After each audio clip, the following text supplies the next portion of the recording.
আমরা আজকে এমন একটি অনুষ্ঠানে উপস্থিত হয়েছি। মাওলানা আব্দুর রহমান সিংকাপনি জীবন ও কর্ম নিয়ে একটি গ্রন্থ রচনা করা হয়েছে। ওনার সম্পর্কে আজকের অনুষ্ঠানের সভাপতি যুক্তরাজ্য প্রবাসী, তিনি অনেক গুরুত্বপূর্ণ কথা বলেছেন এবং সিলেটের ইতিহাস ঐতিহ্য নিয়েও অল্প সময়ে অনেক গুরুত্বপূর্ণ কথাগুলো বলেছেন। আমি একটি কথা বলি, আমি আমার কথা শেষ করতে চাই। আসলে যে কোনো কাজ এবং যে কোনো কর্ম যখন মানুষ আন্তরিকতার সাথে করে, এখলাসের সাথে করে, এই কাজের মূল্যায়ন 100 বছর, 200 বছর, 500 বছর পরও হয়। আজকের প্রমাণ মাওলানা আব্দুর রহমান সিংকাপনি রহমাতুল্লাহি আলাই 1961 খ্রিস্টাব্দে তিনি ইন্তেকাল করেছেন।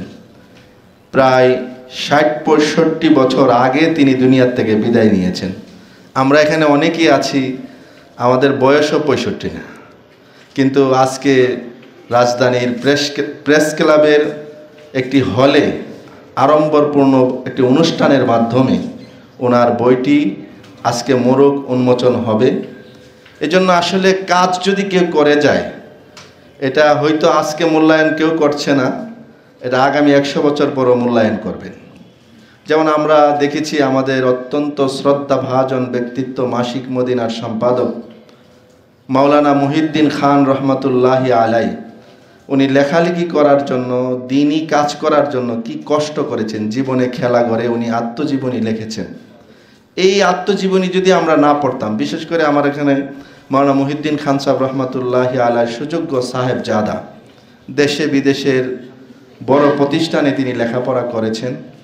আমরা মাওলানা মুহিউদ্দিন খান রহমাতুল্লাহি আলাই শেষ জীবন আমরা পেয়েছি মাসিক মদিনার অফিসে, বিশেষ করে পল্টনের অফিসে প্রতিদিনই যাওয়ার সুযোগ হয়েছে। ওই সময় দেখেছি দামি গাড়ি দিয়ে তিনি এসেছেন, সুন্দর পোশাক এবং আভিজাত্য ভাব, এটা আলহামদুলিল্লাহ ছিল। এবং পারিবারিকবার ওনারা জমিদারি ছিলেন। ওনার মুহিউদ্দিন খান সাহেব রহমাতুল্লাহি আলাইহির রহমার আব্বাও ছিলেন অনেক উঁচু মাপের লোক। কিন্তু মানুষ রাজধানীতে আসলে, নতুন পরিবেশে আসলে, নতুন কিছু কাজ করতে গেলে অনেক চ্যালেঞ্জ এর মোকাবেলা করতে হয়। এই মোকাবেলাগুলো কিভাবে করেছেন, যদি জীবনের খেলাঘর না লিখতেন, তাহলে অন্য কেউ যদি লিখতেন তাহলে আমাদের বিশ্বাস আসতো না।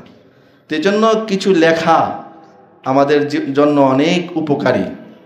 আমি আশা করি মাওলানা আব্দুর রহমান সিংকাপনি রহমাতুল্লাহি আলাইহির জীবনী গ্রন্থ এটা যখন মোড়ক উন্মোচন হবে, তারপরে আমাদের হাতে আসবে, আশা করি ইনশাল্লাহ আমাদের জন্য অনেক উপকারী অনেক বিষয়গুলো থাকবে।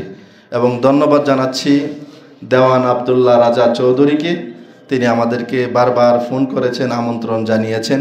এজন্য তার প্রতি আমরা কৃতজ্ঞতা প্রকাশ করে আমি আমার বক্তব্য শেষ করছি। ওয়া আখিরু দাওয়ানা আনিল হামদুলিল্লাহি রাব্বিল আলামিন।